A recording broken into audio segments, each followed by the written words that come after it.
Hello everyone, कैसे हैं आप लोग। आई होप सो कि आप लोग बहुत जबरदस्त होंगे और शानदार होंगे, जहां भी होंगे कमाल कर रहे होंगे। पहला वीडियो जैसे ही पब्लिश हुआ और आप लोगों ने जितना प्यार उस वीडियो को दिया ना, seriously I am telling you, इतना बढ़िया लगा देख करके, इतना अच्छा लगा, उसके लिए मैं आपको तहे दिल से बहुत बहुत शुक्रिया कहना चाहूंगा। इस वीडियो में आगे बढ़ने से पहले मैं बता दूं आपको, जिस किताब के बारे में आज हम लोग चर्चा करने वाले हैं, उस किताब का जो मेन जो फोकस होगा वो ये होगा कि पैसा कैसे कमाया जाता है, पैसे की परिभाषा एक्चुअली में क्या होती है। इस किताब का जो मेन फोकस रहेगा वो ये रहने वाला है कि जो एक गरीब परिवार है या फिर एक जो गरीब व्यक्ति है वो अपने बच्चों को पैसे को लेकर के क्या सिखाता है, और एक जो रईस व्यक्ति है वो पैसे को लेकर के अपने बच्चों को क्या सिखाता है। इस पर मेन फोकस रहने वाला है और बहुत ही बहुचर्चित किताब होने वाली है। इस वीडियो में बहुत मजा आने वाला है, बहुत सारी चीजें हम लोग सीखने वाले हैं, बहुत सारी चीजों के बारे में हम लोग चर्चा करने वाले हैं। साथ में बनी रहेगा वीडियो में। This is Prabhat Tiwari, let's get started. जैसा कि आप लोग यहाँ पर देख सकते हैं, here is the book rich dad and poor dad. इसके जो राइटर हैं बहुत ही अमेजिंग पर्सनैलिटी है। इनका जो मेन जो फोकस रहता है वो हमेशा पैसे को लेकर के रहता है कि आप कैसे पैसे को कस्टमाइज कर सकते हैं, कैसे उसको बढ़ा सकते हैं।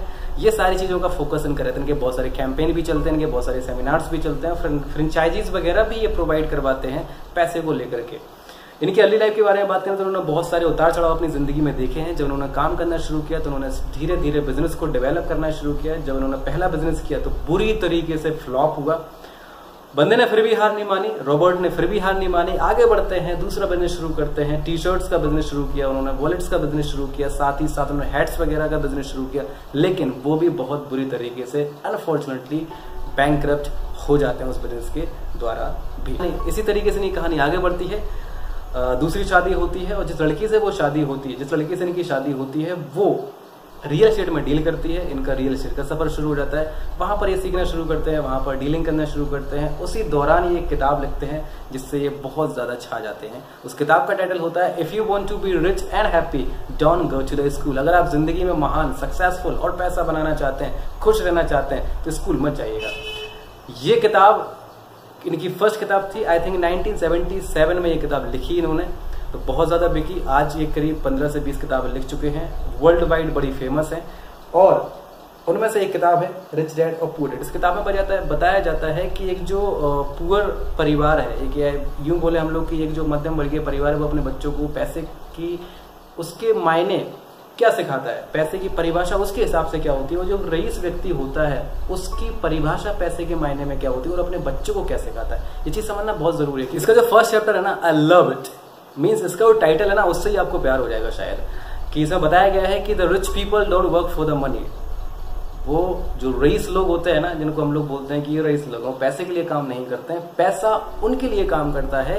ये सुनने में जितना अमेजिंग है ना, सुनने में जितना आपको अजीब सा हम बोल सकते हैं कि लगता है, उतना ही ज्यादा इसको एक्सेप्टेंस में लेकर के आना, अपने व्यक्तित्व में उतारना उतना ही ज्यादा मुश्किल हो जाता है। क्योंकि आपने इसके पहले भी एक डायलॉग सुना होगा थ्री इडियट मूवी का, आमिर खान बोलता है कि आपको सक्सेस के पीछे नहीं भागना है, आपको एक्सीलेंस के पीछे भागना है, सक्सेस कम्स टू यू, ऐसे करके उसमें वो डायलॉग है। लेकिन ये सारी चीजें हमारे नॉलेज में है, हमें पता है, जब तक हमारे व्यक्तित्व में नहीं आएंगी उसका कोई फायदा हम लोग शायद ना उठा पाए। तो इसमें जो फर्स्ट चैप्टर ना बहुत मजा आता है, और स्टोरी में इतना लाजवाब, इतना ज्यादा क्रिएटिविटी दिखाई गई है ना, इतना ज्यादा मजा आता है कि आप बिल्कुल मशगूल होने वाले हैं उसमें। चलिए स्टोरी को शुरू करते हैं, और स्टोरी के दौरान बड़ा ध्यान से सुनिएगा क्योंकि आपको मजा बहुत आने वाला है। क्या होता है कि जब ये रॉबर्ट 9 साल के होते हैं तो अपने पिताजी के पास जाते हैं, शाम का वक्त होता है और पिताजी इनके बैठे होते हैं, और पिताजी से जाकर के पूछते हैं कि पिताजी मुझे आप ये बताइएगा कि रईस कैसे बनते हैं, रिच कैसे बनते हैं। तो पिताजी थोड़ा सा इनको देखते हैं और इनसे कुछ नहीं बोलते हैं। उस वक्त क्या करते हैं, चश्मा उठाते हैं, लगाते हैं, न्यूज़पेपर उठाया, पढ़ना शुरू कर दिया। थोड़ा समय बीतता है, जैसे ही बात आगे बढ़ती है तो इनके पिताजी चश्मा उतारते हैं, साइड रखते हैं न्यूज़पेपर और बोलते हैं रॉबर्ट क्या तुम सही में रईस बनना चाहते हो। रॉबर्ट बोलते हैं हाँ। तो उसके लिए बोले तुम्हें पैसा बनाना सीखना पड़ेगा, क्योंकि पैसा कैसे बनता है। तो बोले वही तो मैं जानना चाहता हूँ कि पैसा कैसे बनता है, ये मुझे बताइएगा। थोड़ा सा पॉज लेते हैं और बोलते हैं बेटा रॉबर्ट, मैंने जिंदगी में इतना बड़ा पैसा नहीं देखा है, कभी मैंने रईस बनने के बारे में भी नहीं सोचा इवन। तो ये सवाल पूछ करके मुझे एम्बैरेस मत करो, मुझे दुखी मत करो।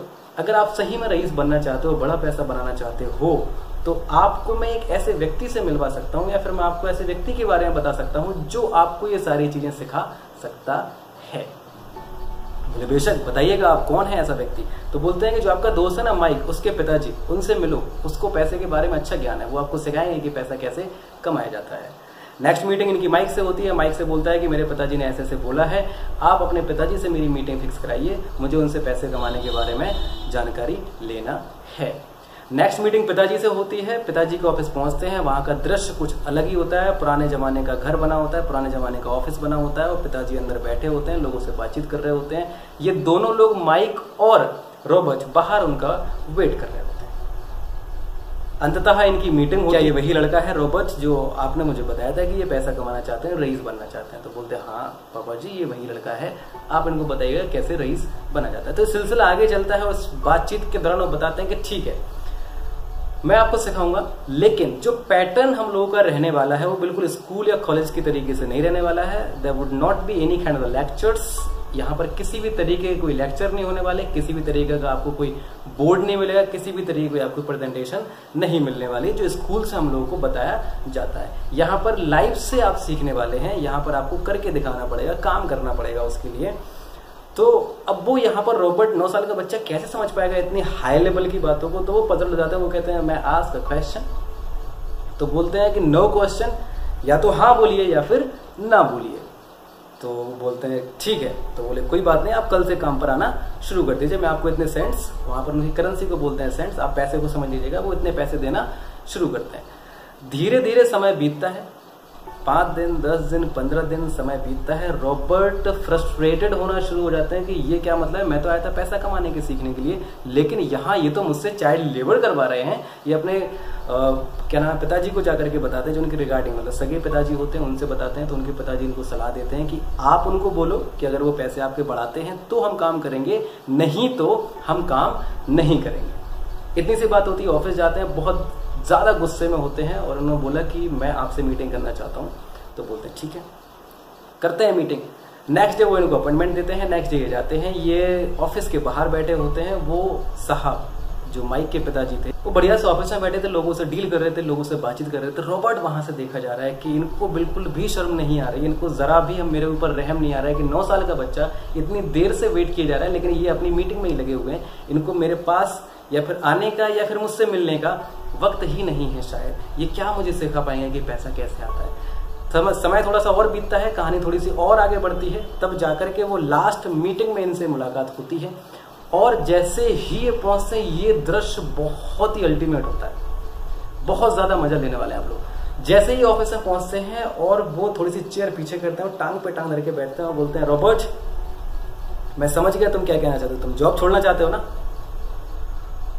और जैसे ही ये माइक के पिताजी इतना बोलते हैं, मींस रिच डैड जो है वो इतना बोलते हैं और रॉबर्ट बहुत ज्यादा इमोशनल हो जाते हैं और रोना शुरू कर देते हैं। और रोई हुई भाषा में वो बोलते हैं कि आप जैसा मैंने क्रूअल इंसान, आप जैसा निर्दयी इंसान मैंने अपनी जिंदगी में कभी नहीं देखा।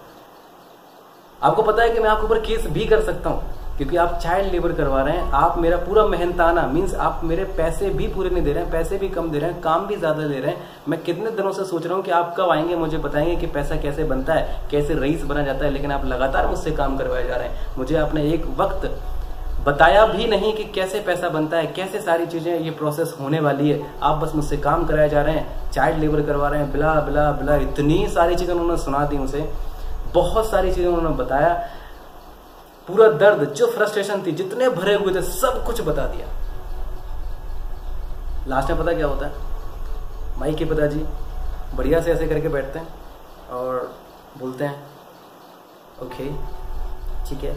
ही was listening to each and everything. उसके बाद फिर जब वो रिएक्ट करते हैं तो बोलते हैं ये तो, इसमें कोई नई बात नहीं है, ये तो आप बिल्कुल वैसे ही कर रहे हो रॉबर्ट, जैसे मेरे बाकी एम्प्लॉय करते हैं या फिर बाकी जो कॉमन मैन है, बाकी जो लोग हैं वो करते हैं। अब उनको ये चीज, सारी चीजें समझ में नहीं आ रही थी क्योंकि वो फ्रस्ट्रेटेड थे, वो केवल अपनी बातें बोले जा रहे थे, उनको ये समझ में नहीं आ रहा था कि व्हाट इज टॉकिंग अबाउट।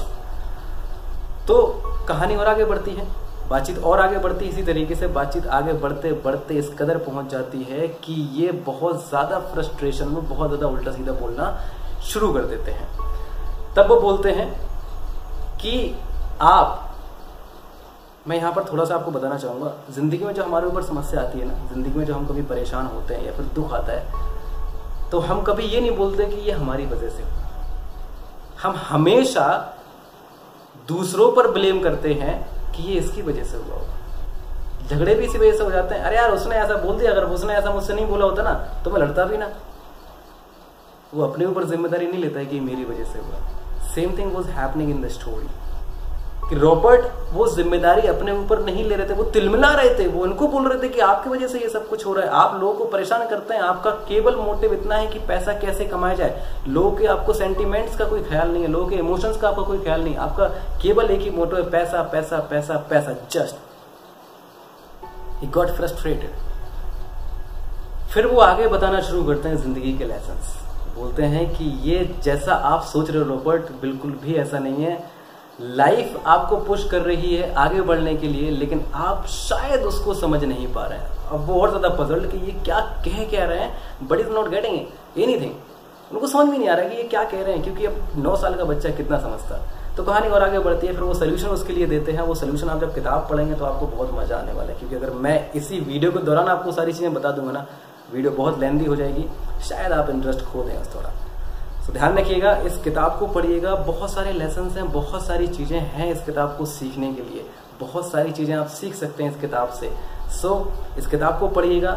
मिलते हैं अगले वीडियो में, तब तक के लिए keep reading, keep learning and keep smiling. जय हिंद।